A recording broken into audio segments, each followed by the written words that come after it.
Gbogbo ẹni tí ẹ bá ń wò wá, mo kí gbogbo wa níbikíbi tí ẹ bá ti ń gbọ́ wá. Lákọ̀ọ́kọ́ ẹ má gbàgbé láti subscribe sí YouTube channel yìí, kí ẹ like ẹ jọ̀ọ́ tí a bá ń ṣe program. Ohun tó dára ni pé kẹ́ máa comment yín yẹn ní ó jẹ́ ká máa mọ opinion yín tá bá wà on track. Mo sáré fún ọmọ oníṣẹ̀ṣe tí ò mọ nǹkan tó ń ṣe yìí lésì ni ìyẹn bọ́dà mi ọlọ́ba Àkànbí. That's no matter Yorùbá ní blood mi, Yorùbá everything mi máa ń sọ. So bọ́dà mi ní ẹ gẹ́gẹ́ bá ṣe ní ọmọ ìyá nínú ẹ̀sìn, so ọmọ ìyá nínú ìran ni ìwọ náà. Ó ṣàwọn ọ̀rọ̀ kan tí mo fẹ́ kílẹ̀ fún ẹ ṣe yé, because ìwọ àti ta Ọlọ́run ẹ̀ ṣe rí ilé oníṣẹ̀ṣe.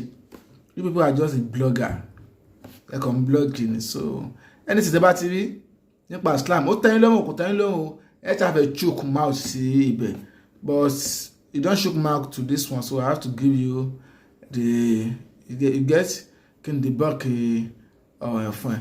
Ọ̀yá ẹ jẹ́ ká gbọ́ nǹkan tí ọlọ́ba sọ. King Saheed Òṣùpá, owó tẹ gbà lọ́wọ́ àwọn Àràbù yẹn, owó tẹ gbà lọ́wọ́ àwọn ará Saudi yẹn, ẹ dá owó yẹn padà fún wọn. Kò lẹ́rìí o. King Saheed Òṣùpá Akóredé, owó tẹ gbà lọ́wọ́ àwọn Saudi tẹ fi fẹ́ pa ní ògo àgbáyé, tẹ fi fẹ́ pa ní ògo ilẹ̀ Yorùbá, ẹ dá owó yẹn padà fún wọn. Ṣé bó go nìwọ náà? Bọ́ọ̀lù la rí tọmọ yín gbá o, kí ló wá dérí mímbàrí nílùú òyìnbó. Dákùn tó yọ Ọlọ́run, kí ni business yẹ pẹ̀lú King Dr. Saheed Òṣùpá? Ṣakí ò mọ iye ọkọ̀ tẹ́wọ̀ láti Ṣakí sí Ìbàdàn ni. What's your problem?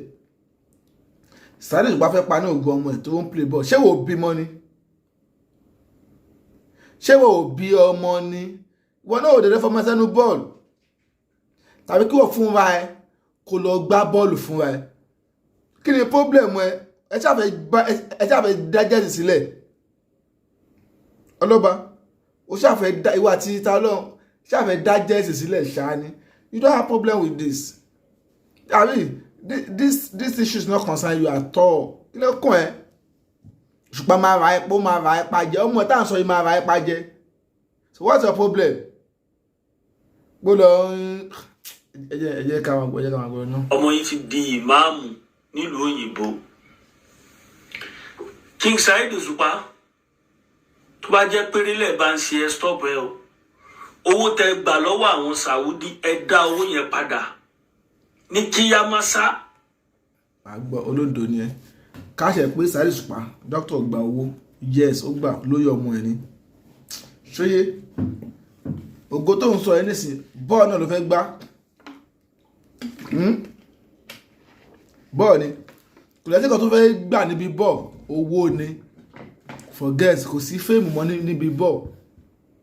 Wọ́n pe ọmọ kan ní Oscar Bobby, player Chelsea ni, torí owó ló ṣe lọ sí China.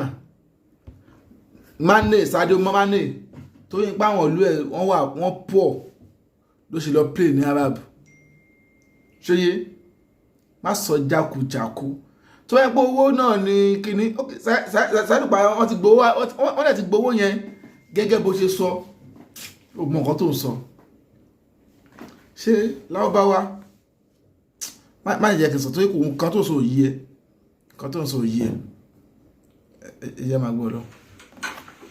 Ẹ dá owó tẹ gbà lọ́wọ́ àwọn Saudi, ẹ dá padà fún wọn. Wọ́n ti gbọ́.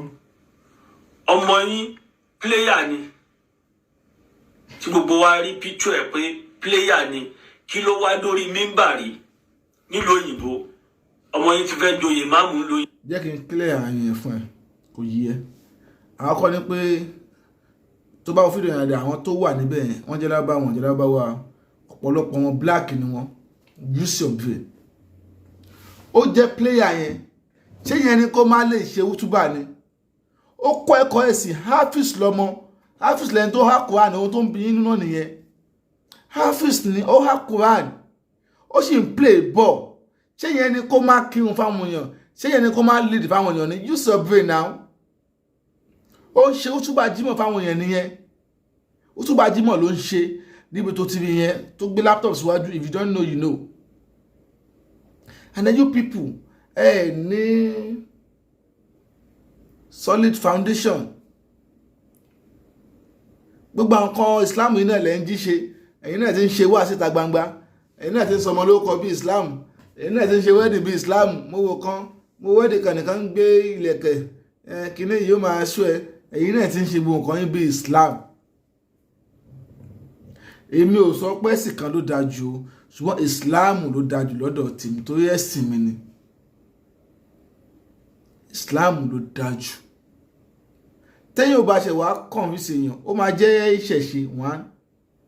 Tó bá tó wá jẹ́ ìṣẹ̀ṣe, ṣó máa jẹ́ yín tẹ́sí tí ìṣẹ̀ṣe gan òye. Odùn fámìlì ló wà ò lè ká.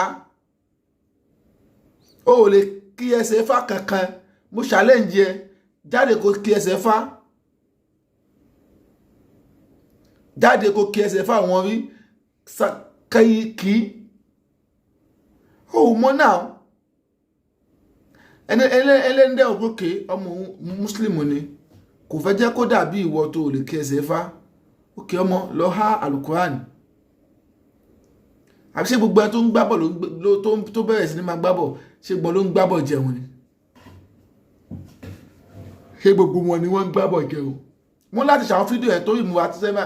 Tẹ́ bá wọ́ọ̀ṣì nínú fídíò mi, mo lè wọ́ọ̀ṣì ọ̀kan kí n fi ṣe fídíò 3. Mi ní time. Tí bá ti ráyè, máa ti download ẹjọ́, tí bá fẹ́ reply ni máa sáré ṣe léraléra. Màá kọ́ máa release díẹ̀díẹ̀ ni, kò sí àyè ìyá yẹn ò sí, ẹ má bínú. Fẹ́yìn tí báyìí wà ní ẹ̀kọ̀ọ̀kan. Ẹ dẹ̀ má gbàgbé ẹ máa subscribe sí YouTube tẹ́ ẹ ti ń wò wá. Àwọn tí wọ́n ń gbéṣẹ́ wa tàbí àwa náà ní Kashmor Media ní YouTube, Kashmor Media ní Facebook. Tá a bá sọ subscribe ọ̀fẹ́ ni, kò jẹun lówó, kò ń ṣe subscription data. Kẹ́ subscribe, kẹ́ dẹ̀ tán kíní ẹ̀ sí all notification bell yẹn, kẹ́ fi sí all notification. Ẹ jẹ́ máa gbọ́ ọlọ́ba lọ.